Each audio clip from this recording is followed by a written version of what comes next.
የኢትዮጵያ ኢንፍሌሽን ከ30 ምናምን ገደማ 13.5 ወርዷል። በዚህ ዓመት ከግማሽ በታች አወርደነዋል። ኢንፍሌሽን ከ34 13.5 ወርዶ ኤክስፖርት ገቢ፣ ድህነት ቅነሳ፣ የዕዳ ውዝፍ ከጂዲፒያችን አንጻር ዲክላይን ማድረጉ ኢትዮጵያ በብዙ መንገድ ከነበረባት በሽታ ብቻ ሳይሆን ከኢንፍሌሽኑም በማገገም ላይ እንደሆነች ያሳያል። ድና ጨርሳለች ወይ አልጨረሰችም? እንዲህ በዋዛ ድና የምትጨርሰው ጉዳይ አለ፣ ስብራቱ ብዙ ስለሆነ።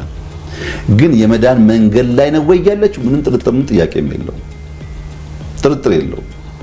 የገነባናቸው፣ የሰራናቸው፣ ያሳካናቸው፣ የጨረስናቸው የልጆቻችን ዕዳ የቀነስንበት ልክ ኢትዮጵያ በማገገም በመዳን ላይ እንዳለች ማንም ሰው አስረጅ ሳይኖር ሊገነዘብ የሚችለው እውነት ነው፣ ሀቅ ነው።